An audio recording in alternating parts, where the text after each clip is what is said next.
In this video and in the next video, I want to talk a little bit about combinatorics. Combinatorics is a fancy word for counting.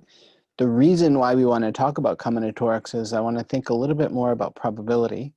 And whenever you're talking about the probability of some event, let's just call it E for event happening, this is the number of ways.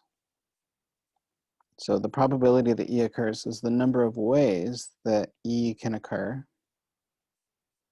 divided by the total number of outcomes, total number of possible outcomes. This is for the case when each outcome is equally likely. So whenever outcomes are equally likely, this is how we can find the probability. So it's the number of ways that E can happen divided by the total number of possibilities. So what we're going to do in this video, in the combinatorics part, is we're going to focus on finding each of these separately. I may word these questions as combinatorics, just straightforward counting questions. I may word these as probability questions. They're basically the same thing based on that formula for the probability of E. So there's two basic rules to start. The first is what's called the product rule for counting, not to be confused with the product rule from calculus, but the product rule for counting says that if you have some total operation and it can be split into pieces, and there's n1 ways to do the first piece, n2 ways to do the second piece, n3 ways to do the third piece, and so on, then the total number of ways that you can do this procedure is n1 times n2 times n3. So it's the number of ways you can do the first piece times the number of ways you can do the second piece times the number of ways you can do the third piece, and so on. That's the product rule.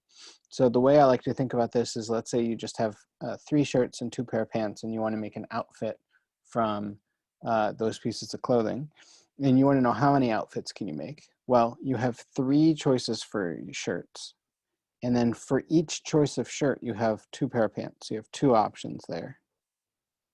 And then each path, so each path here, if I go that way, that's 1 outfit. Here's another outfit, and so on. So how many total outfits are there? There's 6, and 6 is 3 times 2. So that's basically a justification. So here's our 6 options. It's the end destination of all these branches. That's kind of the justification that I like to use for the product rule, right? If you have 3 shirts, 2 pair of pants, there's 6 outfits. 3 times 2 is 6 outfits. So let's just write that down. So 3 times 2 is 6 outfits. So that's the first rule. That'll already get us pretty far. The next rule is what I like to call the sum rule for counting. Sum meaning addition, the addition rule for counting. It turns out that if you have 2 sets A and B, then the way that you find the number of ways that A or B can happen is you add up the number of ways that A can happen plus the number of ways that B can happen. Let's use blue here. And then you're going to subtract the number of ways that they both happen at the same time. So you subtract the intersection. Okay, so this is the general rule. If you have an or statement, the way that you handle that, the way that you can count the number of ways that A or B happens is you count the number of ways that A happens plus the number of ways that B happens minus the number of ways that A and B happen at the same time. So this is the sum rule for counting. As a special case, if A and B don't have any elements in common, if they're disjoint sets, so they have no overlap, then you can just add up the number of ways that A happens plus the number of ways that B happens. So that's kind of a special set, a special case of the general rule. So with that in mind, let's go through and let's do some of these examples. The first example is I want to think about having a 6-character license plate. It's going to be 3 letters followed by 3 numbers, and I want to know how many ways are there to do that. And so I want to think about how many choices do we have for the first letter, second letter, and third letter. Well, there's 26 of those, 26 and 26. So we have 26 choices for the first character, 26 choices for the second, 26 choices for the third. And then we have 10 choices, so 0 through 9, there's 10 digits. 10 choices for the fourth character, 10 choices for the fifth, and 10 choices for the 6th character. So altogether, there's going to be 26 cubed times 10 cubed, and whatever that is, I don't care. So that's how many 6-character license plates we can have. The second part of this is we want to know what if we're not allowing characters to be repeated. So it's going to be the same sort of calculation. We have 26 choices for the first letter. But if we're not allowing characters to be repeated, then we don't have 26 choices for the second letter. We only have 25. Because whatever that first character is, we can't use it anymore. And likewise, whatever the first two characters are, we can't use those for the third character. So we only have 24 choices for the third character.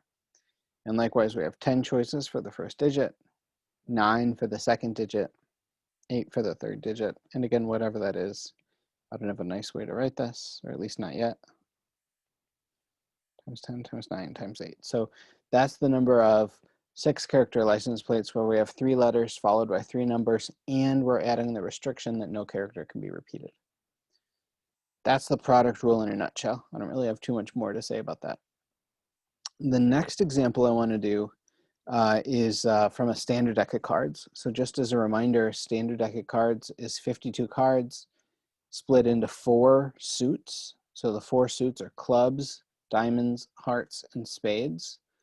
Clubs and spades are black, diamonds and hearts are red, and then each suit, so those are the 4 suits, and then each suit has 13 denominations. So there's a 2, 3, 4, 5, 6, 7, 8, 9, 10, plus a jack, queen, king, and ace. Okay, so 4 suits, 13 denominations in each suit, 52 cards total. So that's a standard 52 card deck. So what we want to know is, this is a probability question, and again, it's going to be completely analogous to just counting, but we're going to select one card from the standard deck, and we want to know what's the probability that it's a heart. So we want to know what's the probability that it's a heart. I'm going to let H be the event that it's a heart. And so this is going to be the number of hearts. I'm just going to write this out the first time, divided by the number of card choices that we have. And there's 13 hearts and 52 total cards. So this means that a randomly selected card will be a heart with probability 1/4. Okay. What's the probability that we select a queen? Well, how many queens do we have? Turns out 4. There's 1 of each suit divided by 52 cards. So this is 1 out of 13. What's the probability that we select a queen and a heart?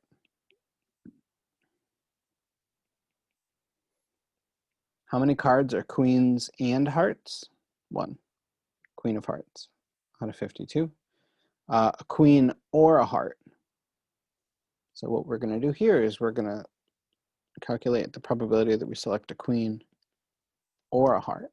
And so that's going to be the probability that we select a queen plus the probability that we select a heart minus the probability that we select a queen and a heart.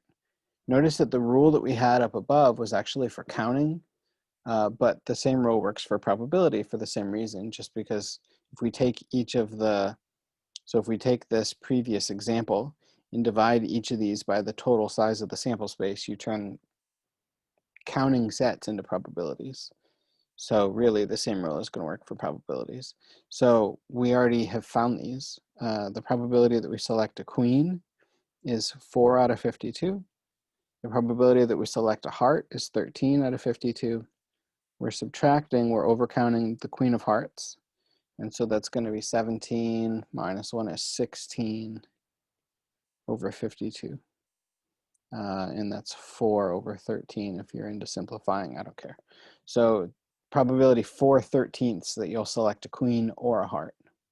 This is a short digression from our worksheet on combinatorics, but I wanted to talk about this anyways because I wanted to do one more example. We did some examples with the probability tree diagrams determining whether events are independent or not, but let's do this. So I want to know, are selecting a queen and selecting a heart independent events?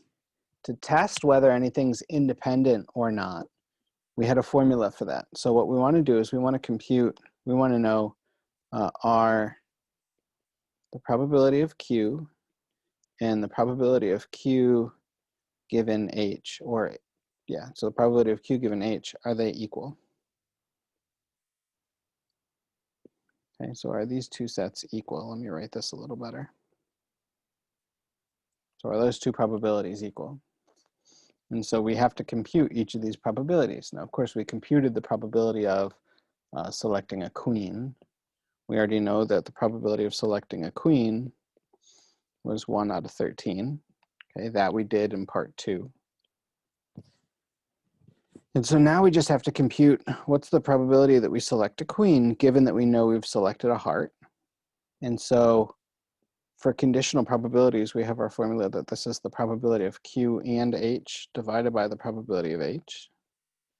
And that's going to be, let's see, Q and H we computed to be 1 over 52.